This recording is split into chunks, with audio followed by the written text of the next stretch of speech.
Listo. Entonces va a quedar esta sesión grabada. Yo después la subo a YouTube y les comparto el link por acá por el Classroom. Aquí también les abrí un foro por si tienen dudas, preguntas o demás. Por ahí me pueden preguntar lo que necesiten o si tienen algunas complicaciones. También lo pueden hacer por ahí o me pueden escribir al correo directamente a leandro.ibas@uniagustiniana.edu.co. Hay varios de ustedes que todavía no han aceptado la invitación del Classroom. Entonces, la sugerencia es que lo hagan en el transcurso de la semana y si dado el caso no le ha llegado la invitación, es porque no tengo su correo institucional y no le he podido mandar la invitación porque solo se la puedo hacer llegar al correo institucional. Entonces, tengan en cuenta esas cosillas. En este mismo formato del Classroom voy a calificar. Entonces, aquí en trabajo de clase, yo puedo ponerles cualquier tipo de tarea, cuestionario, quiz, examen, lo que sea. Entonces, ahí yo los puedo evaluar. Y arriba en la parte derecha van a aparecer las calificaciones de cada uno de ustedes. Entonces, por ahora no tengo ninguna nota de ustedes, entonces pues aparece en blanco. Entonces, por ahora vamos a hacer así. No sé si tienen dudas hasta ahí. Buenas noches, profe. Buenas noches. Profe, una pregunta. ¿Su merced por dónde envió el link de la clase? Yo los envié a los correos que me envió el monitor o la monitora en su defecto, no me acuerdo quién es. La monitora. Ah, la monitora, exacto. Entonces, a ver, a todos se los envié a los correos que le habían dado a la monitora a ustedes en su momento. Porque ¿quién no ha podido entrar o quién hace falta?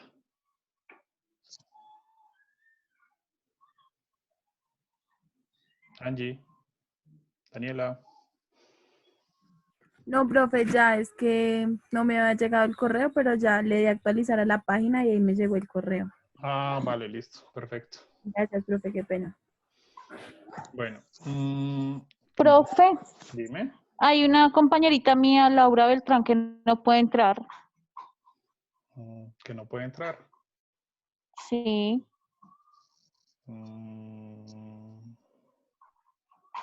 Y es Laura Beltrán. voy a mandarle el correo nuevamente. A ver si. Sí, señor. Bueno. Igual es con la misma información. Porque Sí. pues el link sigue siendo el mismo y la contraseña sigue siendo la misma.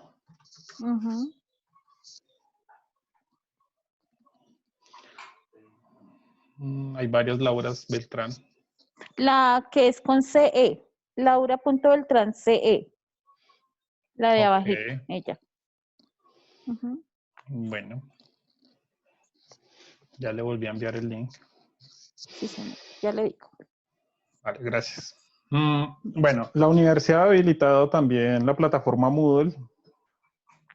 La cosa es que en el Moodle, como hay varios profesores en la misma materia y muchos estudiantes en la misma materia, puede presentarse la situación en que un profesor sube material y ustedes creen que es de mi clase. Entonces, como no se distingue realmente, o bueno, no es fácil distinguir qué material corresponde a qué clase, entonces yo opté por no utilizar esa plataforma. Y la plataforma que estoy usando es Classroom. Entonces, para que lo tengan presente, que efectivamente esa plataforma no la estoy utilizando por ahora. En el momento en que virtualización logre diferenciar los grupos y abrir un espacio único para nosotros, podríamos mudarnos allá. Pero por ahora vamos a trabajar con el Classroom. Entonces, para mí es muy importante que tengan acceso allí. No sé si tienen dudas hasta ahora.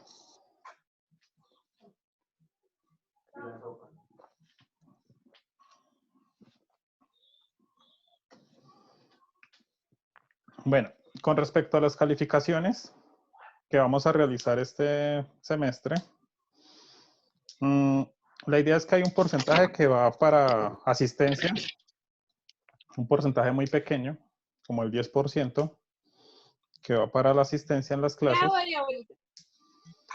Y estoy considerando pues no hacer un examen escrito como lo veníamos trabajando, sino puede ser dejarles un trabajo para entregar o puede ser un taller. Todavía estoy pensando cuál de las dos alternativas utilizar. Entonces, por ahora para este corte no vamos a hacer un examen escrito. En el pasado, yo les envié un correo donde les decía como las condiciones generales de la materia, pues de la asignatura, cómo íbamos a trabajar, y allí mismo les copié una guía de trabajo. Esa guía de trabajo dice básicamente qué es lo que vamos a hacer cada clase. Cada semana les voy a enviar una guía de trabajo diferente. Y aquí hay información adicional que se espera que usted haga por fuera de la clase. Entonces, en este caso es la lectura del capítulo 4 del libro Finanzas Estratégicas y Creación de Valor. Ese libro se los envié, ¿sí les llegó a todos? Sí, profe. Sí, señor. Vale, perfecto. Sí, señor. Entonces, la idea es que yo voy a desarrollar lo que hay en el capítulo en la clase. Pero en la medida de lo posible, ustedes deben leer el capítulo antes de ingresar, pues antes de ver la clase, para que puedan entender un poco mejor la cosa. Como la herramienta ahora es virtual y ya no tengo el tablero a la mano, pues hay cositas que son pues son más difíciles de explicar a simple vista. Entonces, la idea es que podamos avanzar por medio de las lecturas. Bueno. ¿Qué otra cosa les tenía para contar? El material de las clases que van a encontrar en el Classroom van a ser lo mismo para ambos cursos. Es decir, yo tengo dos grupos, uno hoy lunes y otro el jueves, si mal no recuerdo. Entonces solo hay 2 sesiones. Yo les voy a poner las grabaciones que le corresponden a cada grupo. Entonces van a encontrar también las del jueves, se pueden guiar por esas perfectamente. El problema de la última sesión del jueves es que la grabé como media hora antes de terminar la clase, no me acordé de grabarla.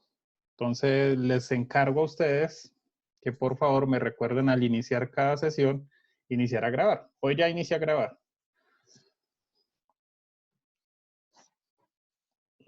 Todavía no hemos llamado a lista. Más adelante llamaré a lista. Bueno. Y listo por ahora. ¿Alguna duda? ¿Queja? ¿Comentario? ¿Sugerencia?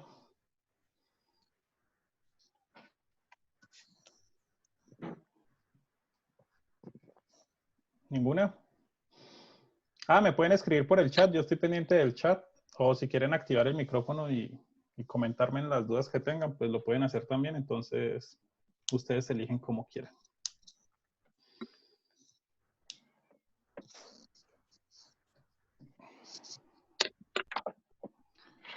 Bueno, si no hay más dudas, pues empecemos la clase. Hoy lo que vamos a empezar a ver es el tema de riesgo.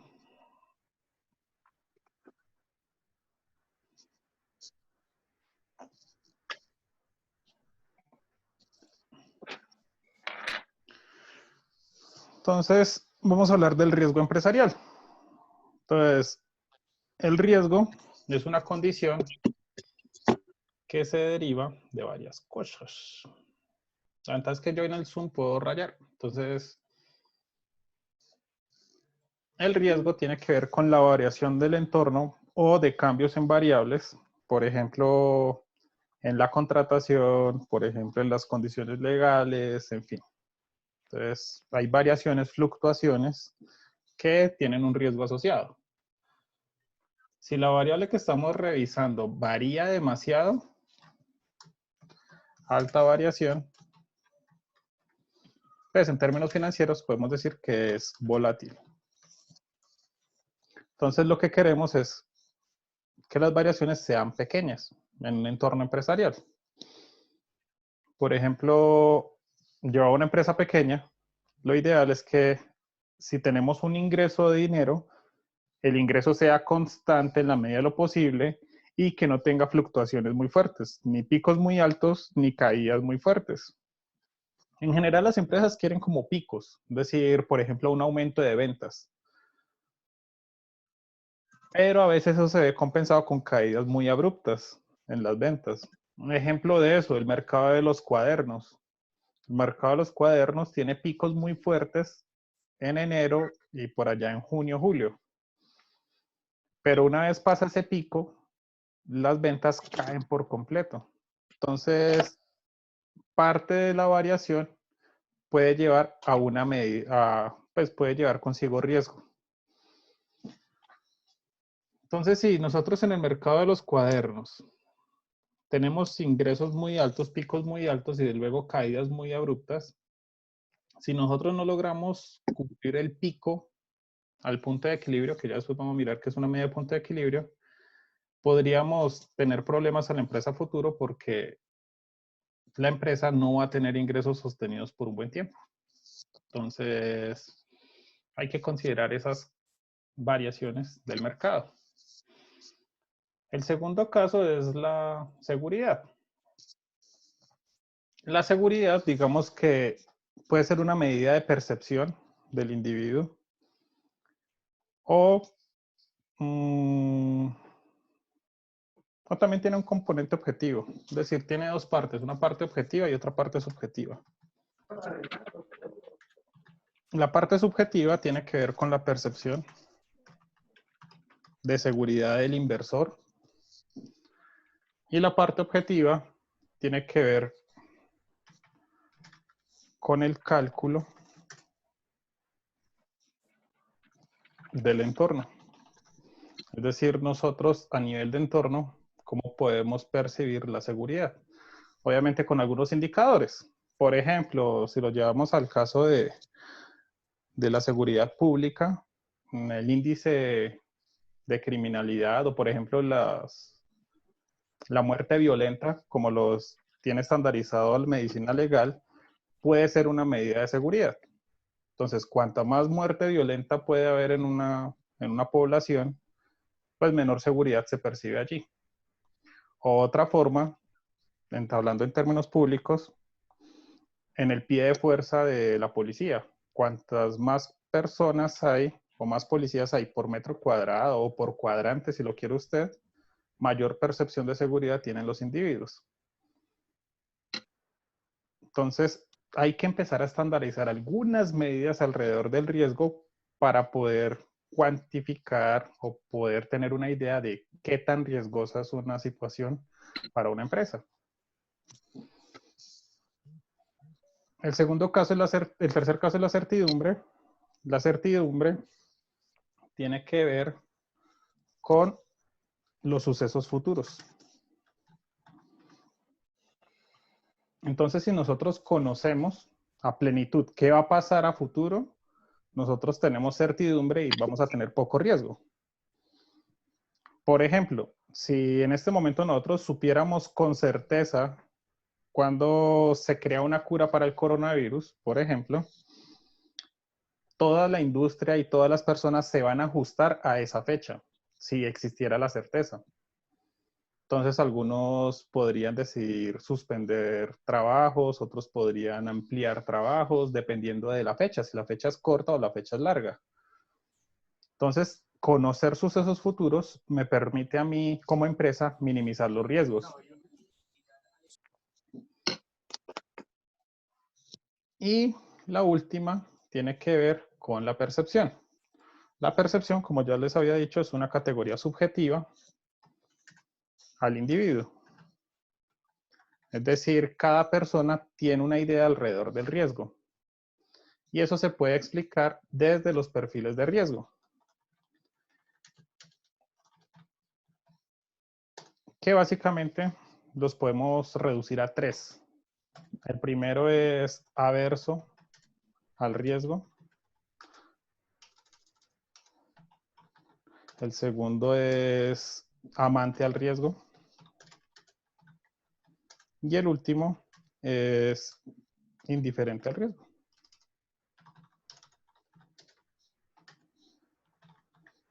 Son los 3 perfiles de riesgo que puede tener un inversionista.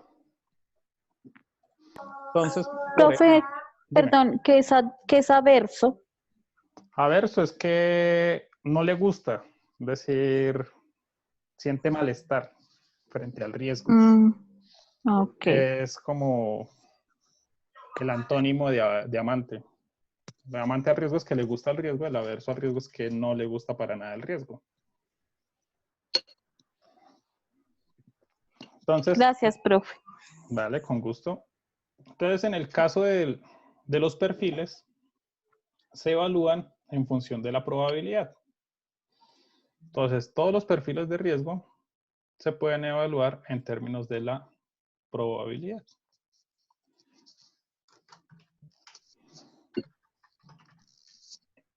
Y más adelante vamos a mirar que una medida de probabilidad, de hecho la vamos a utilizar en el día de hoy, es la rentabilidad esperada.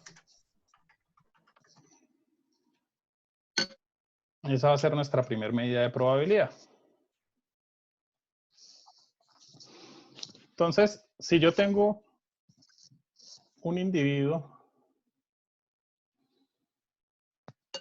cuya rentabilidad esperada, llamémoslo RE, es igual a, digamos, a menos 10. Pues puede ser menos 10 millones, puede ser cualquier unidad, pero va a ser menos 10. Es decir, espera perder 10 en esa inversión, de acuerdo a los cálculos previamente hechos. Si el individuo, a pesar de ¿cómo decirlo?, de estos cálculos, decidiera invertir, es decir, aun cuando la rentabilidad esperada es negativa y el individuo decide invertir, es porque este individuo será amante al riesgo. En este caso, estamos hablando del amante al riesgo. ¿Cuándo es averso al riesgo? Ok, si su rentabilidad esperada es positiva, y aun cuando es positiva, el individuo decide no invertir.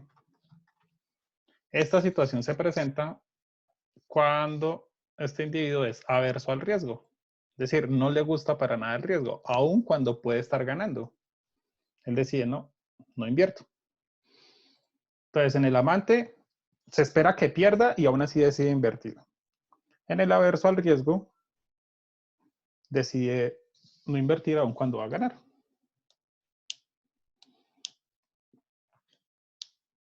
Bueno, no hay problema. Y en el caso del indiferente al riesgo, cuando la rentabilidad esperada es 0, en este caso, para ese individuo es indiferente entre invertir o no.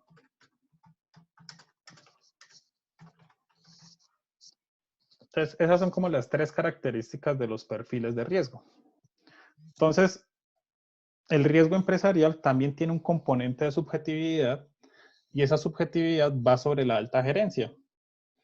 Entonces, de acuerdo como él estime varios escenarios, él puede ser averso, amante o indiferente al riesgo. Pero todas estas medidas, y en general la rentabilidad esperada, depende de las probabilidades que nosotros asignemos. Es decir, esto de acá es muy, muy, muy importante. La probabilidad. Como si yo les dijera el día de hoy, ¿cuál es la probabilidad de que mañana se encuentre una cura frente al coronavirus? Entonces, subjetivamente... Muy baja. Exacto. Subjetivamente nosotros creemos que tiende a 0, que mañana suceda. Pero a medida que vamos ampliando la ventana de observación, decimos 1 mes, 5 meses, 6 meses, 1 año, a medida que aumentamos esa ventana, la probabilidad puede ir aumentando. Entonces, podríamos calcular cada uno una probabilidad y tratar de entender cuál es el riesgo asociado a los diferentes escenarios. Bueno, sobre la probabilidad hay cosas muy importantes que decir. Hay una postura alrededor de la probabilidad o un enfoque que es el enfoque frecuentista. ¿Qué significa el enfoque frecuentista? Entonces miramos en el pasado cuántas veces ha sucedido un evento. Y en función de eso calculamos la probabilidad. Por ejemplo, si yo les preguntara a ustedes, ¿con qué probabilidad ustedes se levantan a las 6 de la mañana un sábado? Entonces, ustedes toman como una ventana, digamos una semana, en la última semana, y empieza a mirar. ¿Cuántas veces me levanté en la última semana a las 6 de la mañana? Bueno, en el último mes para tomar 4 sábados.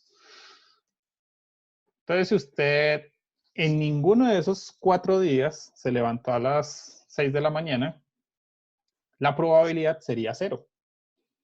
Porque estamos revisando en el pasado cuántas veces sucedió eso. Si no sucedió en ningún momento, pues decimos que la probabilidad es 0. Pero si usted me dice, no, en el último mes solo una vez me levanté a las 6 de la mañana, ya sea porque le hicieron ruido y se despertó. Entonces, como está tomando 4 días y se levantó uno, estamos hablando que el 25% de las veces usted se va a levantar a las 6 de la mañana los sábados. Ese es el enfoque frecuentista. Reviso el pasado de los datos y miro con qué frecuencia han sucedido los eventos, el evento que yo quiera medir. Entonces, en el contexto empresarial, es muy importante el uso de los datos, porque los datos me dan unas ideas de cómo calcular la probabilidad de cualquier cosa, de cualquier escenario. Simplemente revisando el pasado de su propia empresa. Por ejemplo, ¿con qué probabilidad el siguiente año la empresa decide cambiar las políticas? Entonces ustedes empiezan a mirar hacia atrás. ¿Cada cuánto ha cambiado las políticas? Y en función de eso establecer una frecuencia de ocurrencia. Bueno. Entonces, en el riesgo empresarial, volvemos a esta diapositiva. En el riesgo empresarial, básicamente podríamos decir que es una respuesta a la dificultad de predecir el futuro. Entonces, claro, como la empresa no puede predecir el futuro, no puede anticiparse a cualquier suceso que venga. Y como no se puede anticipar, y cualquier cosa que pase en el futuro afecta, voy a colocarlo en verdecito, a los componentes del valor de la empresa. ¿Quiénes son esos componentes de valor? La estructura y costos de capital, la utilidad y la política de dividendos, que en general pues vienen del flujo de caja. Entonces, como se están afectando esas variables tan importantes para la empresa, el riesgo como tal es objeto de estudio para todas las empresas, en la medida en que minimicen los cambios que se puedan generar sobre la utilidad. Entonces, para una empresa el riesgo en la utilidad es que se reduzca por un evento futuro. Por ejemplo, el caso del dólar en este momento.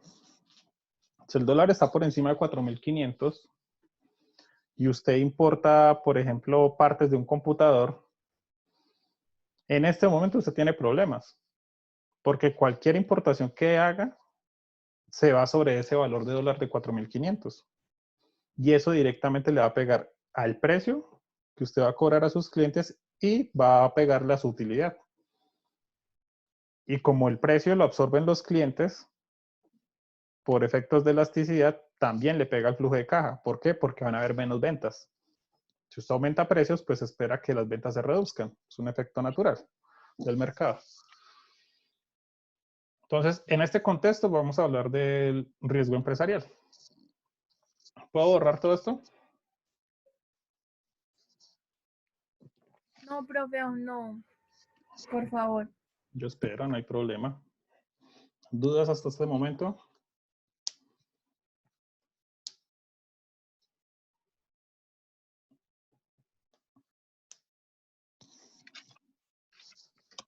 ¿Preguntas?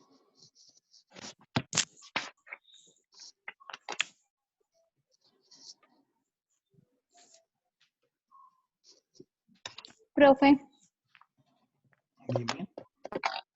finalmente mi compañerita Laura no se pudo conectar porque o sea, le sale como cargando el enlace, no sé, entonces no pudo. O sea, que briega y briega ahí, pero no. ¿Y se está conectando desde el celular o desde el computador? La verdad no sé. Espere, miro la imagen y ya le digo. Pregúntale, por favor. Sí.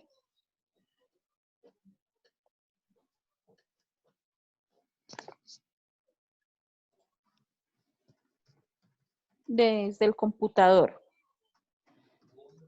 Dile que descargue la aplicación desde el celular y que intente conectarse desde el celular. Bueno, ya le digo.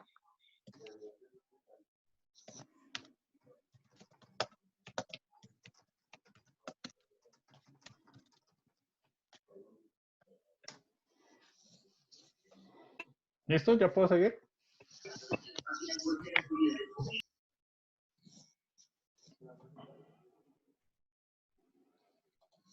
¿Eso es un sí? Sí, profe. Sí, profe. Sí, profe. Bueno. Que me toca borrar todo esto, porque si no me sale en la siguiente diapositiva y se ve feo. Bueno. Entonces, el riesgo en general, como ya le venía comentando, afecta a variables importantes al interior de la empresa. En este caso puede ser el costo de los recursos. Los recursos pueden ser materias primas, si es una industria. El cómo consigue esos recursos y la estructura de capital de la empresa. Vamos sobre cada uno de esos. Entonces, normalmente, para efectos de, ¿cómo decirlo?, en categorías de la economía, cuando hablamos de recursos, hablamos de capital, mano de obra, máquinas, tecnología, etcétera. Todo esto son recursos.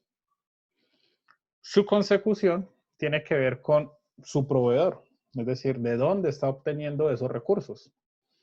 Entonces, por ejemplo, hoy en día no hay envíos internacionales y todos están aplazados. Entonces, conseguir recursos en este momento tiene que hacerse a nivel local, es decir, en el territorio colombiano de lo que ya exista, ya sea en una bodega o que esté en construcción, fabricación.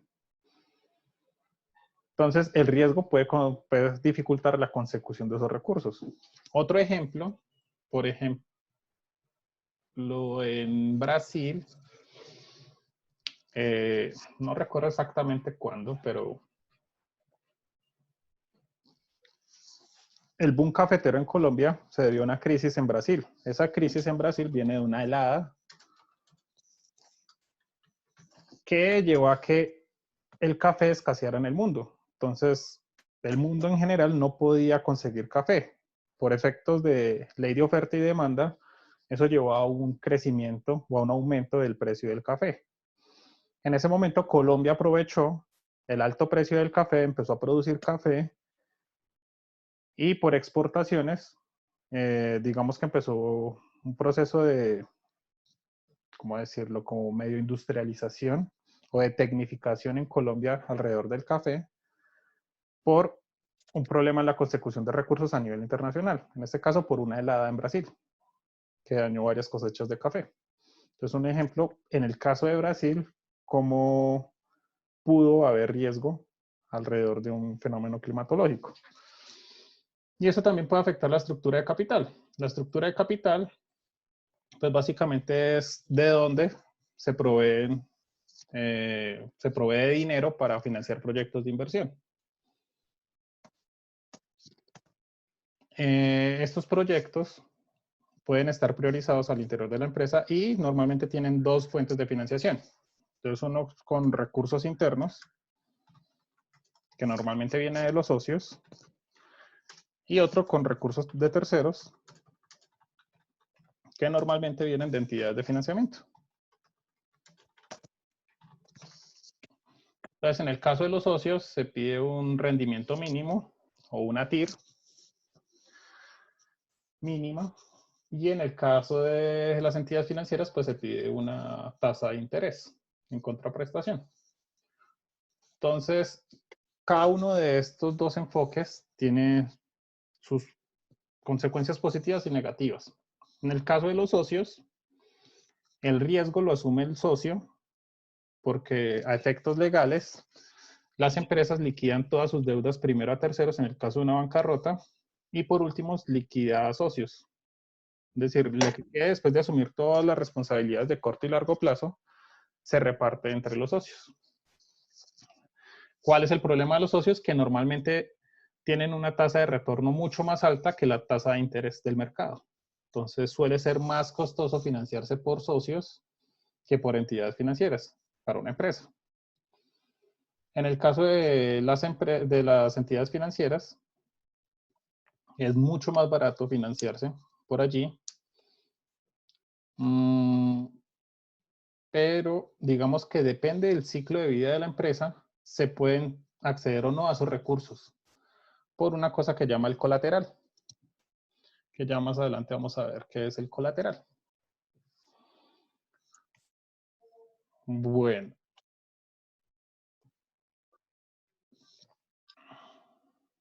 La tasa de reinversión, que aquí la tenemos, básicamente viene de la política de dividendos.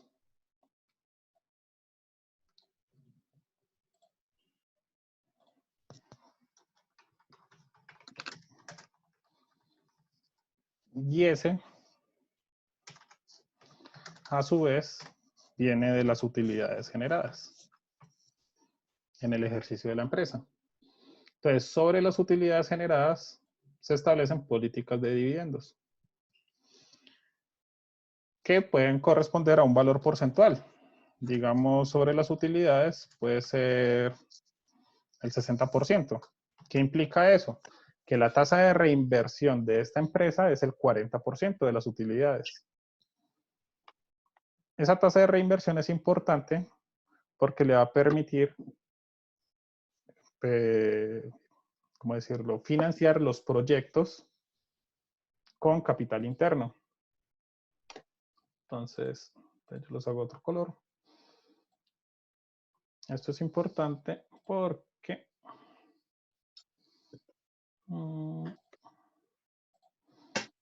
permite financiar proyectos como son el caso de desarrollo de tecnología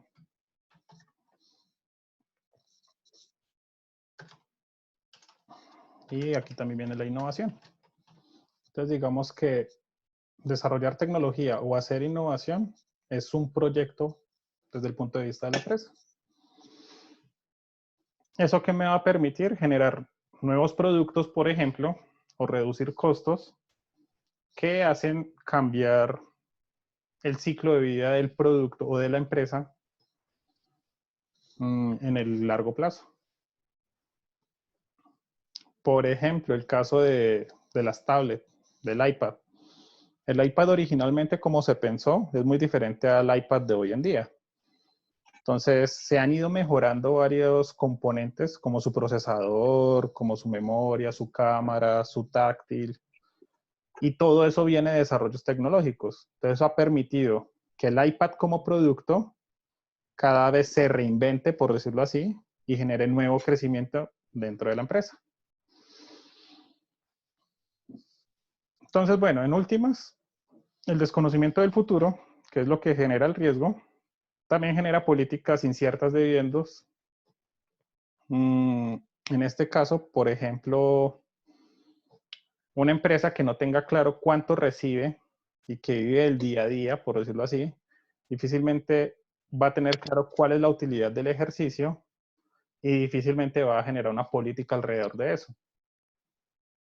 Entonces es muy importante conocer pues a nivel interno de la empresa cómo se están generando las utilidades y cómo poder planear el uso de esas utilidades, ya sea por una reinversión, una retención de los recursos, etcétera, etcétera. Y como vamos a ver también, depende del ciclo de vida de la empresa y de los productos. Ya básicamente eso es lo que puedo decir de acá. ¿Puedo seguir?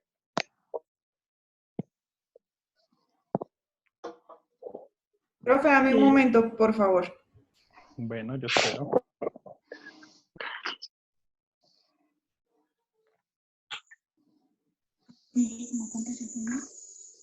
No, pero Lorena le está tomando foto. Sí, ahora sí. Bueno, esperemos a Lisette.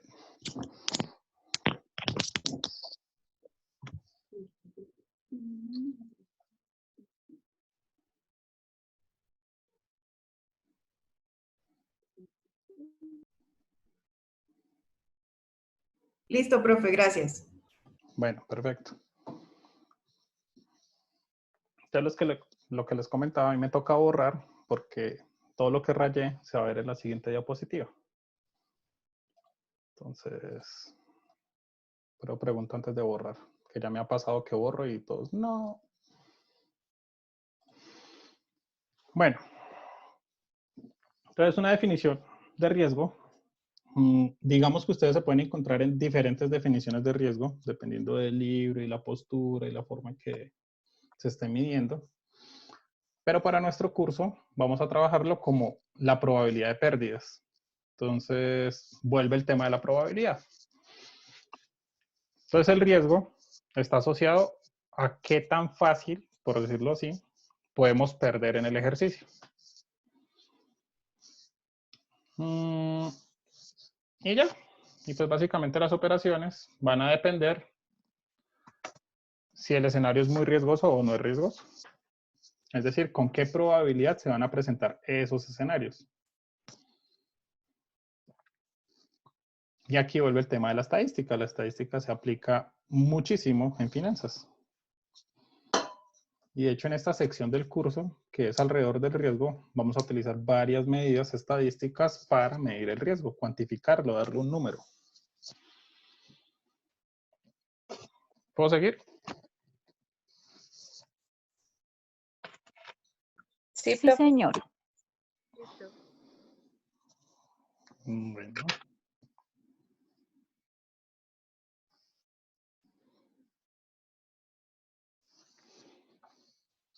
A ver, borro todo esto.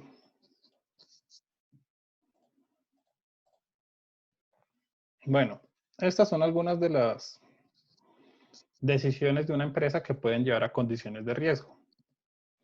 En general ya hemos venido hablando de ellas en el curso, pues cuando nos veíamos presencialmente. Entonces, por ejemplo, desarrollar un nuevo producto puede llevar a riesgo porque eso requiere, primero, inversión en tecnología, es decir, invertir recursos para generar ese nuevo producto. Por ejemplo, en el caso de Ramo, que ahora está sacando papas y en su momento sacó las donas de Ramo. Poder adecuar la empresa para fabricar ese tipo de productos implica contratar tecnología. Y la tecnología puede ser vista como la receta solamente, es decir, la receta en sí misma ya hace parte de la tecnología. O las máquinas que le permiten generar la masa para fabricar ese tipo de productos. Entonces, requiere insumos de capital para poder desarrollar nuevos productos. Y bueno, D2, desarrollamos el nuevo producto, lo sacamos al mercado. Sobre esto no hay garantía que el producto pueda funcionar.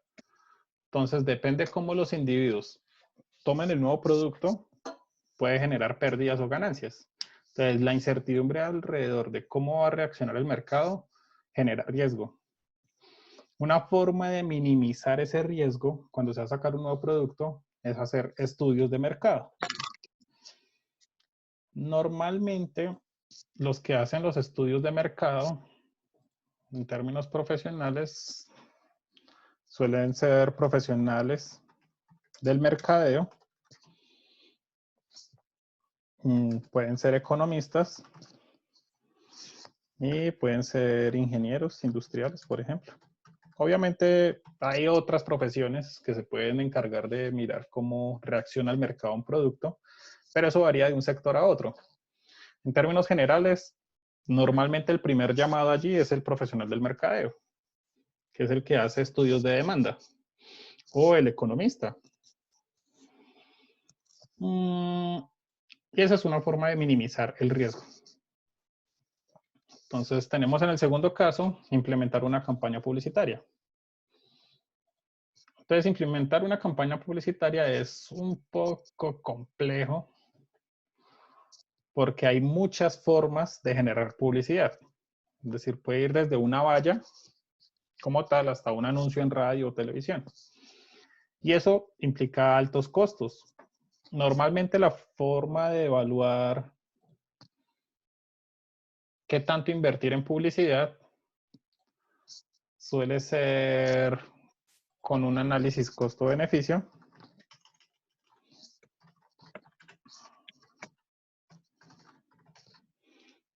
Esa es una forma. Y la otra puede ser por aumento en cuota de mercado. Es decir, aumentar la base de clientes. En función de eso se puede medir qué tanta publicidad se puede hacer.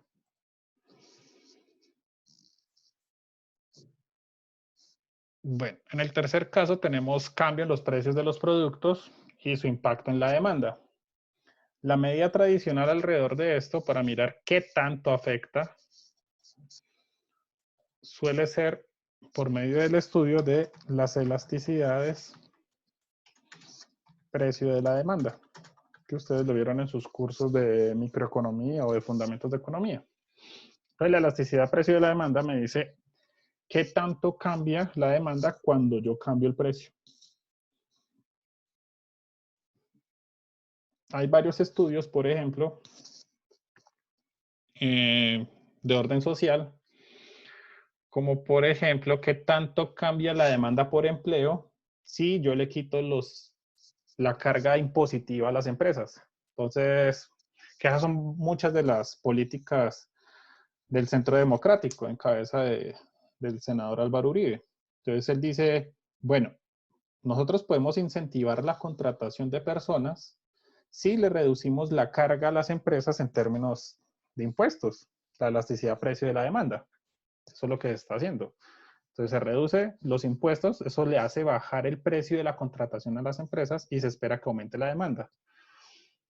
La cosa es que los estudios que se han hecho alrededor de eso han mostrado que la demanda es muy insensible a cambios en el precio. ¿Eso qué quiere decir? Que usted le puede bajar los costos de contratación a las empresas, pero eso no significa que se vea reflejado en más contratación. Eso es lo que dicen algunos estudios de Hammermesh para los que quieran estudiar demanda laboral. Pero bueno, entonces es un ejemplo de cómo cambios en el precio pueden impactar la venta de productos. Y una forma de minimizar el riesgo es tratar de medir o cuantificar la elasticidad precio de la demanda. Esos estudios suelen ser caros, por eso no todo el mundo los hace, porque requieren tomar mucha información. Y eso puede implicar hacer encuestas, por ejemplo. Bueno, voy a avanzar rápido, pues introducir un nuevo producto en el mercado, ya lo dijimos arriba. Introducir un producto en un mercado nuevo, por ejemplo, llevar la panadería al eje cafetero. Normalmente ya todo se mueve por arepas, ese es el desayuno base de la dieta del cuyabro o del risaraldense, por ejemplo. Entonces, introducir el pan en ese mercado sería un nuevo producto y eso tiene un riesgo asociado. Puede funcionar muy bien en Bogotá o en Cali, pero en algunas regiones puede llevar problemas. Otro caso muy similar y que sí está documentado es el caso de Gillette con las máquinas de afeitar, tratando de introducir esas máquinas en Medio Oriente. Hay un estudio de caso, hay un paper alrededor de eso, pero como a usted no les gusta leer en inglés, entonces no lo vamos a revisar. Pero es una experiencia de cómo un producto se puede introducir en un mercado nuevo. Ingreso de nuevas empresas en el mercado. Eso básicamente se traduce en mayor competencia, y mayor competencia implica que bajan los precios, y si bajan los precios implica menores utilidades para los empresarios, y bueno, y puede que se impacte también la cuota de mercado, entre otras cosas. Y tenemos acá implementación de nuevas políticas o modelos administrativos. Básicamente, implementar nuevas políticas llevan a ajustes en la productividad, y ese ajuste en la productividad puede llevar a aumentar o reducir los costos, dependiendo de cómo se esté implementando la nueva política. Entonces, eso también genera incertidumbre y puede golpear los estados de resultados. Y ya, básicamente. Es como para avanzar rápido acá. ¿Puedo seguir?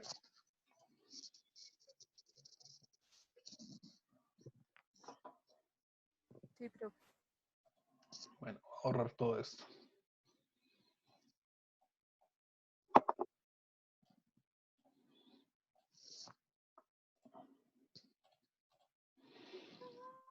Entonces, hay variables externas a la empresa que pueden incidir en el riesgo.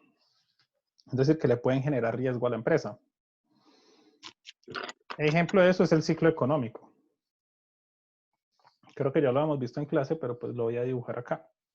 Cada sector y cada industria tiene un ciclo económico. ¿Eso qué quiere decir? Que hay momentos en los que se gana mucho y momentos en los que se puede perder. Esto es natural por las dinámicas del mercado. Y esto puede estar afectado por condiciones internacionales, como por ejemplo una pandemia, o fenómenos culturales, como el caso de la Semana Santa. Entonces, si tomamos el ejemplo de la Semana Santa, podemos ver el ciclo económico del consumo del pescado. Entonces, se espera que la próxima semana o en esta semana la venta de pescado se dispare por efectos culturales. Entonces, hay un pico en la venta de pescado que solo es momentáneo, es decir, dura solo ese periodo y ya vuelve a caer. Y eso hace parte del sector económico. También depende del consumo de los individuos. ¿Cómo puede depender del consumo de los individuos? Por ejemplo, en este momento. En este momento yo creo que ninguno de los presentes esté comprando ropa en los últimos 8 días o 5 días. ¿Eso qué quiere decir? Que el consumo se ha contraído. O por lo menos en tiendas físicas. Y eso ha sido por una medida de precaución o de previsión de las personas frente a eventos futuros. Entonces, es muy normal que ante una crisis las personas contraigan el consumo para ahorrar para eventos futuros. Entonces, hay especulación alrededor de sucesos futuros. Por eso se contrae el consumo. Y eso es una situación externa a la empresa. La empresa no puede decirle a la gente, venga, no haga eso, consuma. Pues puede tratar de inducir ese comportamiento, pero no lo puede obligar. ¿Cómo puede inducir ese comportamiento? Muy seguramente en las próximas semanas, dependiendo cómo evolucionen las cosas, las empresas van a sacar promociones precisamente para incentivar el consumo. Entonces empiezan a haber descuentos fuertes. Por ejemplo, antes de salir a cuarentena, en los supermercados los televisores estaban con precios reducidos. Muy reducidos. ¿Qué estaban haciendo en ese momento? Incentivando el consumo por una coyuntura económica y social. Y esas son variables externas a las empresas. Profe, yo tengo una pregunta. Señor, ¿Por qué la gente para situaciones como estas empieza a comprar tanto papel higiénico? es un problema de especulación. Buena pregunta. Pues esa especulación venía de que se pueden hacer tapabocas con papel higiénico o con servilletas. De hecho, por ahí rondan en redes sociales varios tutoriales para hacerlo. Entonces la gente se queda con esa idea y pues, ¿cómo decirlo? Por pánico o por miedo, la gente sale a las calles a consumir aquellos productos que creen que va a escasear o que creen que son necesarios para pues, su subsistencia. En este caso, el colombiano salió a correr a comprar papel higiénico y alcohol, que empezó a escasear por todo lado. Pero es un Vale, problema de entiendo. creencias, en este caso poco fundamentadas, porque pues el papel higiénico primero, pues sí le sirve para hacer un tapabocas, pero no le genera la protección de un tapabocas normal. Es decir, le tapa la boca, sí, pero pues no lo va a proteger frente a virus por los poros que se permean. Entonces ahí no tiene sentido. O por ejemplo, los tapabocas como están fabricados son para que la persona que lo use no contagie a los demás. Entonces la protección va hacia afuera. Entonces usted pone un tapabocas y usted está bien, por ejemplo, usted está evitando que los demás se contagien. La razón alrededor de eso es que, bueno, entonces utilice el tapabocas al revés. Es decir, que los de afuera no lo vayan a contagiar a usted. Esa es como la noción alrededor de eso. ¿Cuáles han sido los problemas alrededor de esa situación? Es que las personas tienden a tocarse en la cara para acomodarse en el tapabocas y pueden tener el virus en las manos y entonces al tocarse la cara se contagian. Entonces muchas veces el uso del tapabocas puede aumentar el contagio y hacen parte de los patrones de comportamiento de las personas. Que ellos no son conscientes de su comportamiento, pero eso es lo que están haciendo. ¿Bien? Profe, una pregunta. Señor. ¿Y por qué, digamos, el aumento tan drástico en los precios de los tapabocas y el gel antibacterial también? O sea, están subiendo muchísimo. Fácil. Efecto de oferta y demanda. Ley de oferta y ley de demanda. Sencillo. Si usted ve que la demanda se dispara, es decir, todo el mundo quiere comprarle a usted lo que usted vende, usted como productor trata de extraer la riqueza de las personas. Y cuanto más, mejor. De hecho, es una conducta del monopolio. Entonces, si usted normalmente vende, no sé, dulces a 50 pesos, pero el día de mañana la gente se obsesiona con ese dulce que usted vende y está dispuesto a pagar 1.000 pesos por ese dulce, usted cobra 1.000. ¿Por qué? Porque la gente está dispuesto a pagarle esa cantidad. Así es como funciona la oferta y la demanda. Eso por un lado. Entonces, como la gente está dispuesta a pagar más, pues se le cobra más. 1. Y 2, como la gente salió a comprar tanto, el stock que hay en la economía, en este caso de tapabocas, se reduce. Por efecto de la escasez, el precio aumenta. Entonces, los productos que más escasean aumentan su precio, su valor. Sí. Entonces, si usted combina los dos efectos, lo que va a tener en suma es que el precio se va a disparar. Eso es lo que está pasando, pues, a efectos de la economía, que es introducción a la economía, ley de oferta y demanda. Sí, señor. Bueno, volviendo a la diapositiva, tenemos la evolución tecnológica. Creo que esto ya lo hemos comentado muchas veces, como el caso de BlackBerry, que la tecnología empezó a evolucionar y la empresa no se pudo adaptar a esa evolución, entonces fue desplazada del mercado. Es como, por ejemplo, en este momento que se inventara, no sé, una mascarilla portátil que genera oxígeno. Si se lograse hacer eso, pues los respiradores y las mascarillas tradicionales y todo lo que se necesita para atender la crisis, pues pasan a tercer plano. Puede darse esa situación, que una evolución tecnológica desplace todos los demás productos. Y eso se ve mucho, por ejemplo, en los computadores. Pues no se dan los cambios tan rápidos, pero la evolución tecnológica, a efecto de 5, máximo 10 años, su computador empieza a ser obsoleto. Pero no es porque su computador deje de tener tecnología, no, su computador sigue teniendo la misma tecnología. pero la tecnología alrededor de ese aparato está cambiando. Y eso es una variable externa a la empresa. En cuarto lugar, tenemos las políticas macroeconómicas, reducidas en fiscal, cambiaria y monetaria.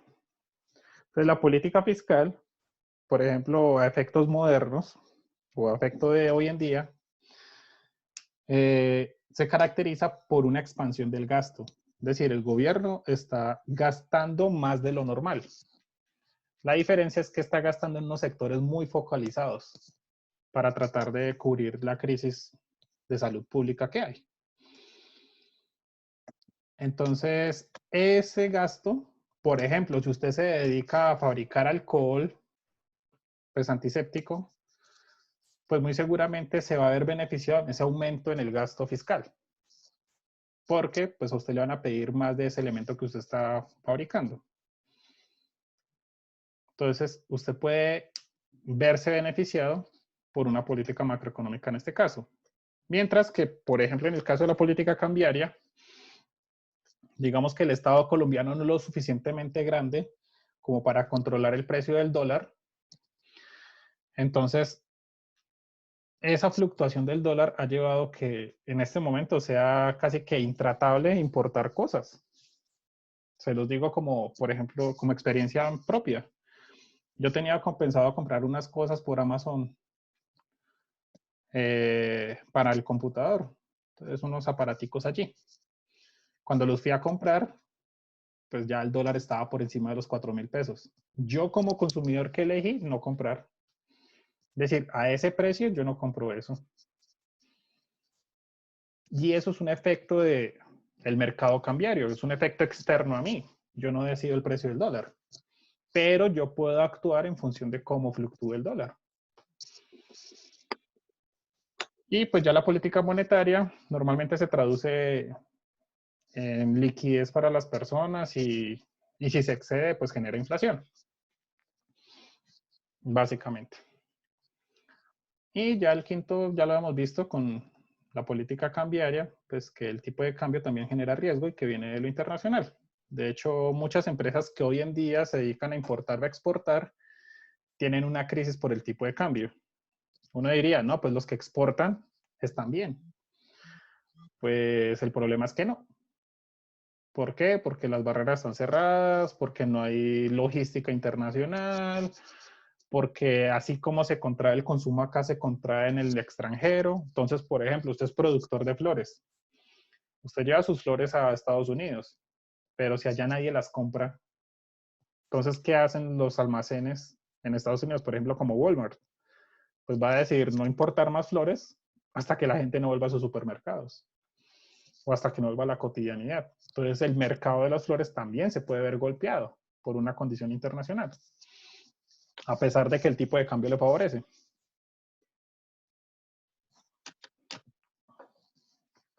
¿Dudas? ¿Quejas o reclamos?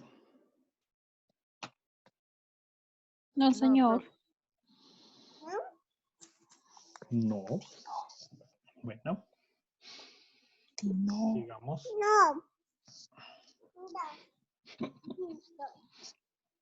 Tenemos un nuevo estudiante. Sí. La más viciosa. ¿Cómo se llama el estudiante? Tiene una Luciana. voz tierna. ¿Cómo? Ay, sí. Sí, sola. Hola. Ya. Bueno.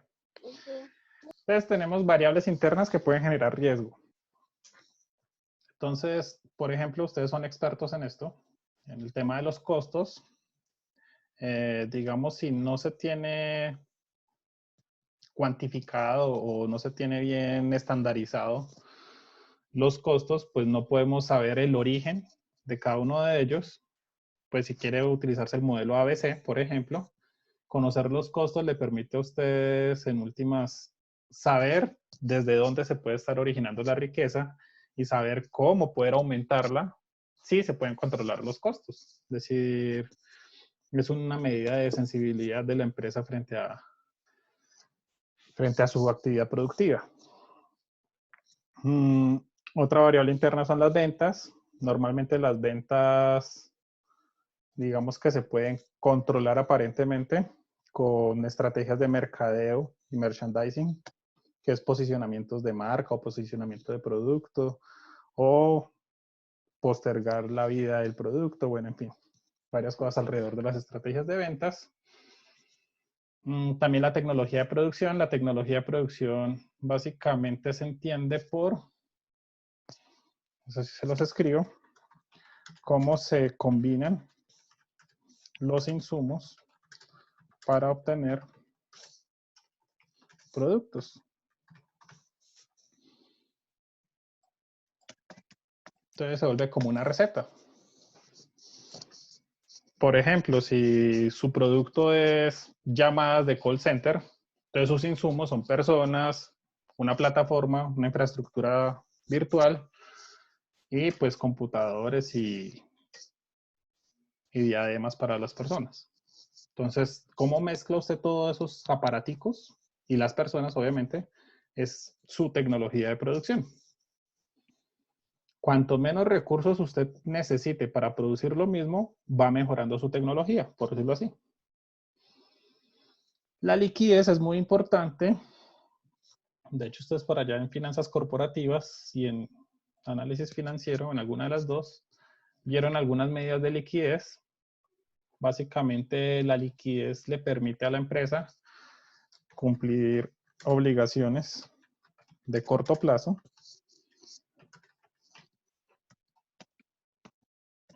Si una empresa no puede cumplir sus obligaciones de corto plazo, pues fácilmente cae en bancarrota.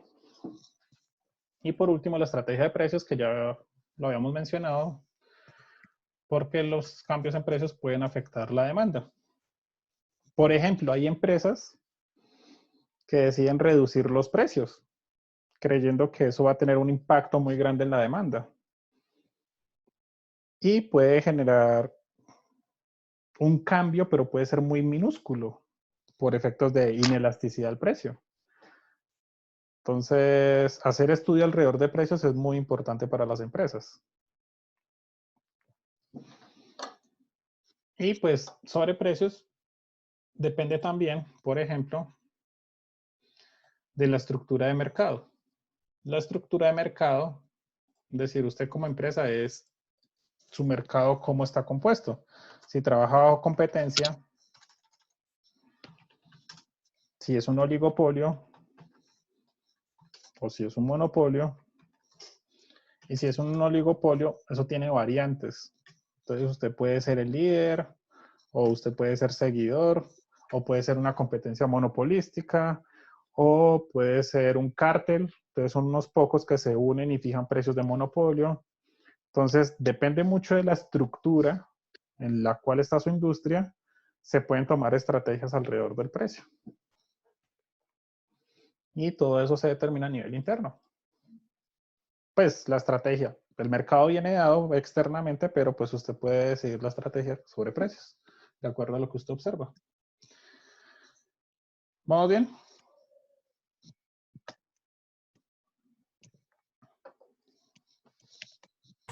Sí, señor. ¿Puedo seguir?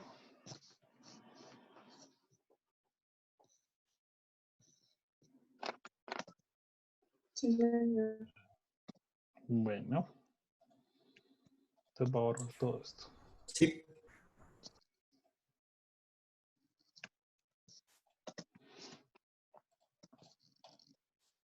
Bueno, entonces vamos a hablar de dos tipos de riesgo para una empresa. El primero es el sistemático, que básicamente es lo que no puede controlar la empresa. Es decir, no se puede eliminar. El hecho de usted pertenecer a un mercado o a una industria en específico asume ese riesgo. Entonces, por pertenecer a una industria o mercado. Ejemplo. Por ejemplo, si su negocio está en las costas de Japón, usted tiene un negocio allí. el solo hecho de usted ver ubicarse en el mercado japonés, pues por efectos geológicos pueden haber maremotos que pueden detonar tsunamis que ya han pasado en el pasado, creo que fue como en el 2008, algo así que afectó unos reactores. Entonces, el solo hecho de usted ubicarse en Japón ya tiene un riesgo de mercado. Y ese riesgo puede venir de un fenómeno climatológico o geológico en este caso. Eso es por pertenecer a un mercado, pero pues también perteneciendo a una industria, el solo hecho de usted pertenecer a esa industria puede generarle riesgo. Ejemplo, actualmente, si usted está ubicado en la industria de, digamos, del transporte privado. Hoy en día, pues sí, usted se puede movilizar en transporte privado, pero el flujo de personas es mucho menor en comparación a la actividad normal del mercado. Entonces, usted por pertenecer al transporte, al gremio del transporte, a efectos de hoy en día, usted puede verse afectado por las condiciones de pertenecer a esa industria. Diferente a si usted pertenece al sector de la salud. Si usted pertenece al sector de la salud, pues en este momento no hay ese riesgo de pertenecer allí. Entonces, esto se puede ver afectado por factores externos como las guerras, la inflación, la tasa de interés, y de hecho le pueden agregar ahí pandemia, si quieren. Pues estas diapositivas estaban pensadas desde hace mucho rato, entonces pues no consideraba el tema de la pandemia. Pero pues también es un efecto externo al mercado local. Y que puede afectar a las empresas. De hecho, las está afectando. Ese es el riesgo sistemático. Entonces, es lo que no se puede controlar. Y el otro tipo de riesgo es el no sistemático. En el riesgo no sistemático, usted puede diversificar. Es decir, usted puede minimizar ese riesgo. De hecho, en finanzas es muy común encontrar el término diversificación del riesgo. La diversificación del riesgo dice que, bueno, les voy a leer y ahorita les digo cómo se puede hacer. Entonces, se puede clasificar en dos categorías, el que es del negocio y el que es financiero. Entonces tenemos aquello que hace parte del negocio, el riesgo que hace parte del negocio y aquel riesgo que viene del orden financiero, por cómo financia sus proyectos. Entonces dice, el riesgo no sistemático es la incertidumbre de la compañía acerca de ingresos futuros. Bueno, diversificar, ahora sí vuelvo a lo que les iba a decir, implica, en términos estadísticos, que usted va a tener dos productos, o bueno, sí, pongámoslo, dos productos que no están correlacionados. Esa es la palabra estadística alrededor de eso. ¿Qué significa eso? Que yo tengo dos productos que ninguno depende del otro, que son ajenos. Por ejemplo, el pescado y los televisores. Nada tiene que ver un pescado, la venta de pescado con la venta de televisores. Entonces, son productos que su correlación, en términos estadísticos, la correlación de X y Y es igual a 0. Entonces, cuanto más diferentes, mejor. Eso es la diversificación del riesgo. A efectos prácticos, si usted es un inversionista, la diversificación del riesgo le permite a usted que si un producto se ve afectado, se pueda sostener con el otro producto. Volvemos al caso de los televisores y el pescado. Usted puede tener que hoy en día, hoy en Colombia, los televisores pueden estar en una crisis porque la venta, o más bien el consumo de televisores se contrajo. Pero como su empresa también se compone de venta de pescado, ahora se va a disparar la venta de pescado. Entonces, ese producto puede sostener a la empresa en conjunto y puede sostener la fabricación de televisores.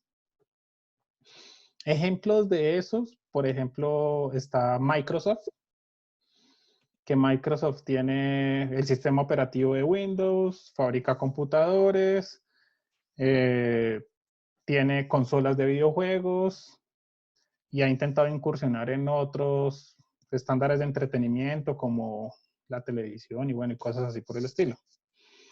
Entonces son productos que trata de generar diferentes, cosa que si un producto tiene problemas, pues se puede sostener por otro. También está el caso de Sony.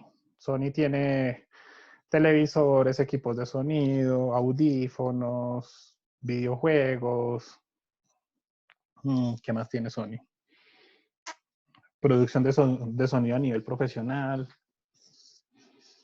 entre otras cosas. Hasta memorias USB tiene. Entonces, diversificar le permite a usted minimizar el riesgo. Entonces, cosa que si un producto se le cae, los demás puedan sostener la empresa. Y eso se logra comparando mercados. Entonces, usted compara dos mercados. Este índice de correlación, cuanto más cercano a cero, es que menos correlacionados están. Si es positivo, quiere decir que uno depende del otro en forma positiva. Es decir, por ejemplo, los equipos de sonido y los CDs de música. Un ejemplo así es como bobo. En el caso de los equipos de sonido, pues requieren CDs para poder funcionar, o los CDs requieren equipos para poder funcionar. Entonces, son productos altamente correlacionados y la correlación es positiva. Si la correlación es negativa, quiere decir que la correlación es inversa. Quiere decir que a medida que aumenta un producto, el otro disminuye y viceversa. Ejemplo de eso puede ser la carne de res y la carne de cerdo. Entonces, cuando aumenta el consumo de la carne de res, puede disminuir el consumo de la carne de cerdo. Y cuando aumenta el consumo de la carne de cerdo, disminuye el consumo de la carne de res. En ese caso, ambos están correlacionados, pero son negativos la correlación, son inversos. Eso es como, en términos estadísticos, cómo funciona la correlación visto desde la diversificación del riesgo. ¿Alguna duda hasta ahí? No, señor. Bueno, entonces voy a borrar esto. No, señor.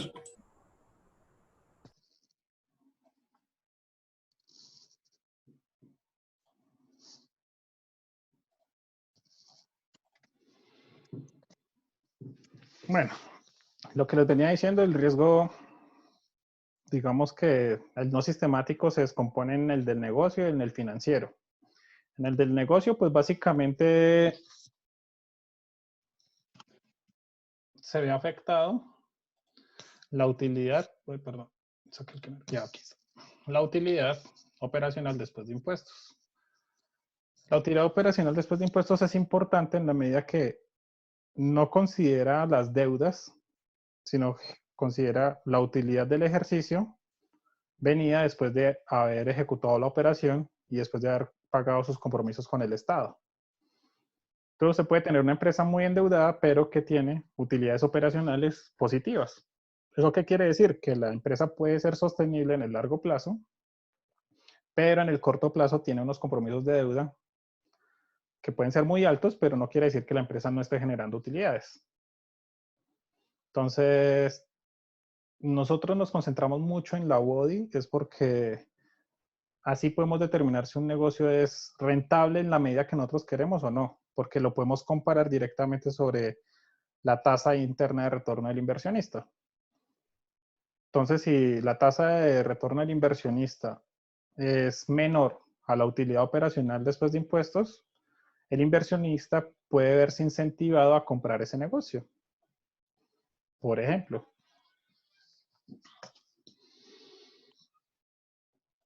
Bueno.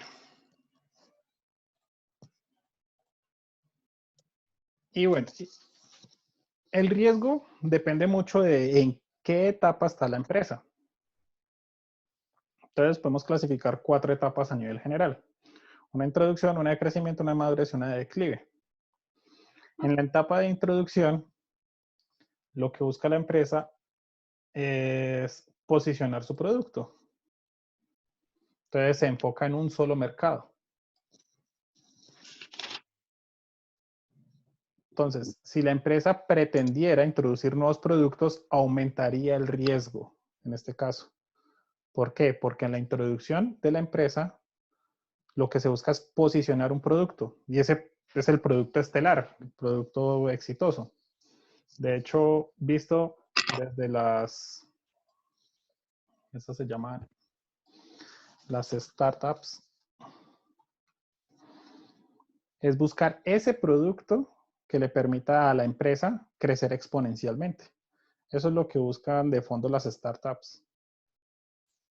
Bueno, en la etapa de crecimiento, digamos que el riesgo viene por la competencia, porque puede surgir competencia o ya puede haber competencia en el mercado y usted ya tiene posicionado el producto. Entonces puede haber rivalidad con otras empresas. Los costos generan riesgo en esta etapa porque digamos que los costos van a ir directamente relacionados con la utilidad. Entonces, cuanto más se minimizcan estos costos, ya sea por negociación con inversionistas o por tasas preferenciales, si tienen pasivos, le va a permitir crecer más rápido a la empresa. Y en esta etapa sí pueden surgir nuevos proyectos como nuevos productos. Entonces la empresa tiene que decir dónde invertir. Es decir, el dinero es un recurso escaso, la empresa no puede invertir en todo. Entonces en este caso la empresa tiene que decir muy bien dónde invertir y cómo invertir y cuánto invertir. Entonces se priorizan proyectos. Bueno, en este caso la empresa ya ha recabado datos de cómo se comporta su demanda, es decir, cómo se comporta su mercado, entonces puede tomar mejores decisiones con la información que posee y puede establecer presupuestos más fiables. Es decir, conoce mejor su mercado, entonces sabe con mayor certeza cómo van a ser sus ingresos y en función de eso puede montar sus presupuestos. En la etapa de madurez sigue el tema de la competencia de mercado y la pelea puede ser por cuota de mercado. El problema de la madurez es que usted puede ya saturar el mercado. Es decir, usted ya vende todo lo que puede vender en ese mercado.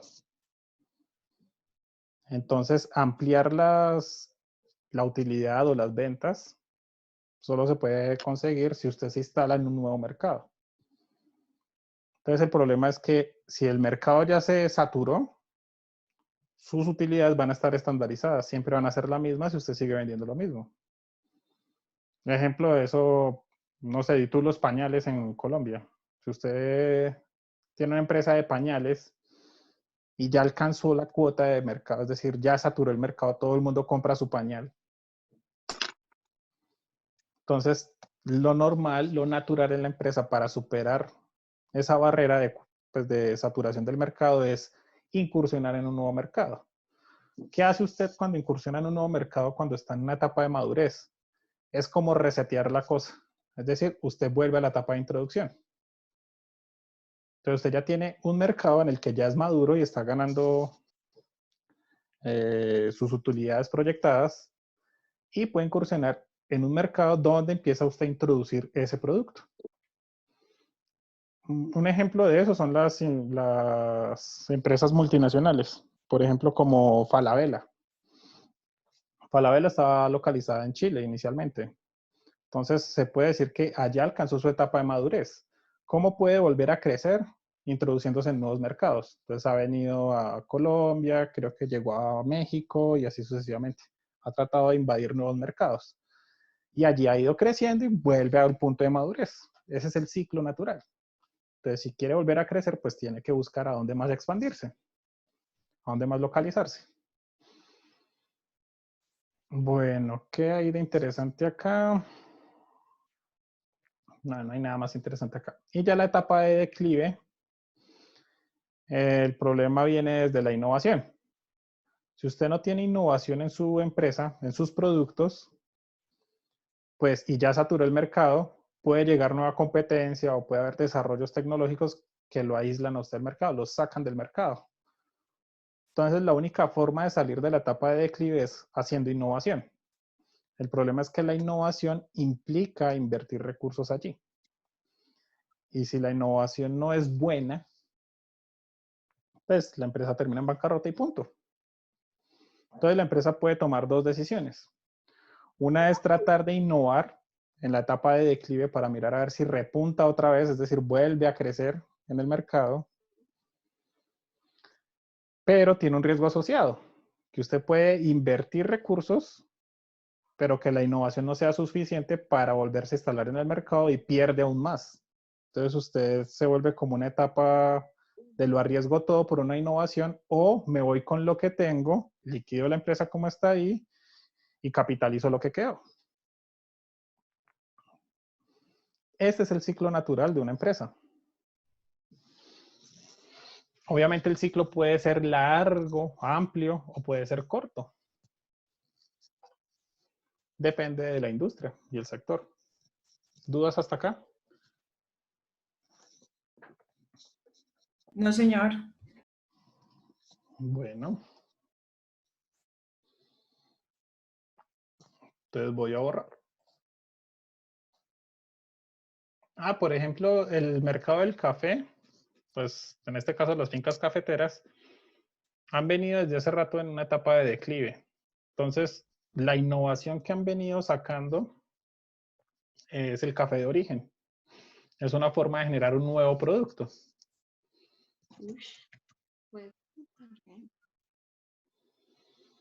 En la etapa de madurez, pues básicamente la empresa ya ha instalado su producto en el mercado. Es decir, ya tiene una cuota fija del mercado, ya vende,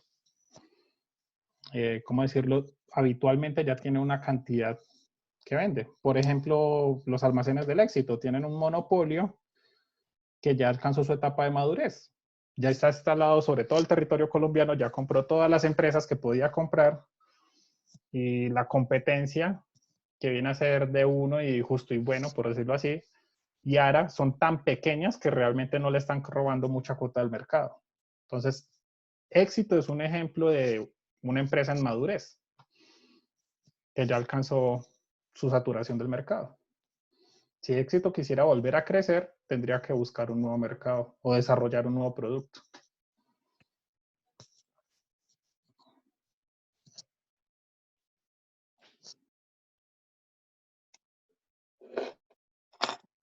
Sí, exacto, la marca por sí sola puede vender.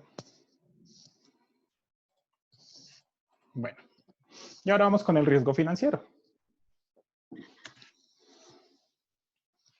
Bueno, entonces básicamente decíamos que la estructura financiera de una empresa se compone de dos partes. Una puede ser los accionistas y la otra es la deuda, que normalmente viene representada por entidades de financiamiento. Bueno, la deuda tiene como dos componentes, ¿no? Puede ser por emisión de acciones, que es la que tenemos acá. Yo lo hago como un círculo. Es decir, la empresa si cotiza en bolsa puede emitir deuda por la vía de las acciones, que ustedes lo vieron en el mercado de capitales, o puede acceder a terceros al mercado financiero, como las entidades de financiamiento, DITU, Bancolombia, Colpatria, etc. Entonces, el riesgo viene, en este caso, primero, de calcular su flujo futuro. Entonces, calcular flujos futuros. Y esos flujos futuros tienen que ser mayores a la deuda. Obviamente la deuda con intereses incluidos. Entonces, si los flujos futuros son mayores a la deuda, pues la deuda se puede cubrir y se va a pagar. Pero si los flujos futuros son menores a la deuda, pues la empresa puede entrar en cesación de pagos y puede ser liquidada por no cumplir sus compromisos.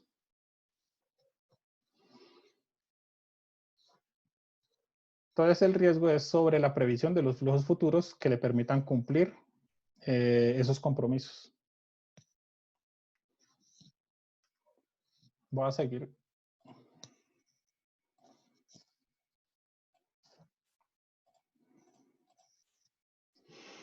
Y aquí tenemos lo mismo.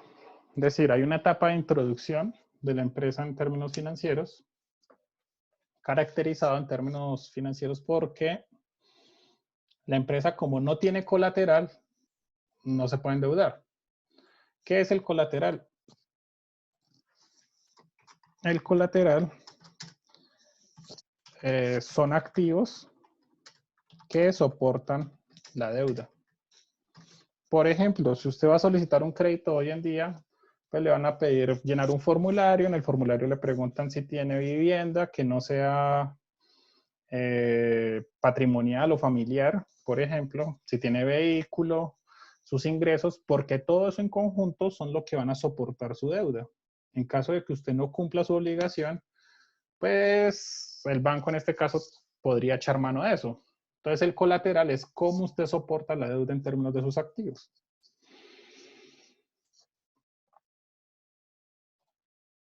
Bueno, entonces, como una empresa está empezando, no tiene colateral, es decir, no tiene casi activos que puedan soportar la deuda. Entonces, para el sector financiero es una empresa que representa un alto riesgo. Entonces, el endeudamiento, o más bien, los créditos que se conceden o la deuda que se le concede a esa empresa tiende a ser poca o nula. En esa etapa, casi que la empresa se sostiene por la inversión de los socios. Entonces, la empresa en este caso se financia solo por la vida de los socios. En la etapa de crecimiento, digamos que la empresa ya tiene flujos más ciertos, eso le va a permitir acceder a créditos, pero van a exigir un alto colateral esos créditos, es decir, van a exigir, en términos de la deuda, altos activos para poder soportarlo. Entonces, por ejemplo, si sus activos están valorados en 100 millones de pesos, pues las entidades financieras estarían dispuestas a prestarle 30 millones o 20 millones, pidiendo esos 100 como soporte de la deuda, porque usted está en etapa de crecimiento. ¿Cuál es la ventaja o el atractivo para inversionistas, en este caso los socios? Que las tasas de retorno para una empresa que está en crecimiento son de alta rentabilidad. Y eso llevado, por ejemplo, al caso de los países que están en desarrollo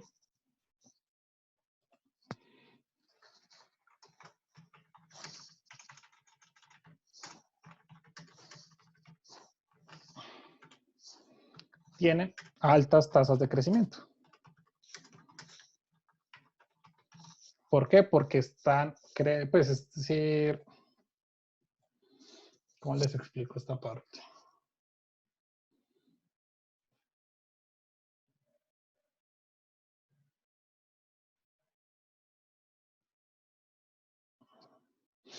Como el mercado se está desarrollando en estos países,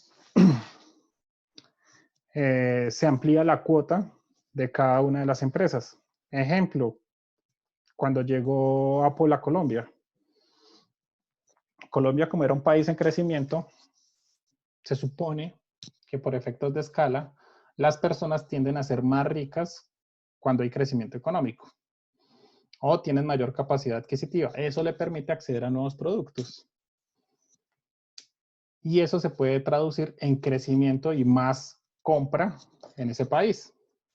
Entonces, cuando un país crece mucho más, se espera que el poder de compra en ese país sea mayor a otro país que está creciendo a una velocidad más baja. Por eso se vuelve atractivo. Entonces, la etapa de crecimiento se puede comparar con los países que están en desarrollo, que también están en crecimiento.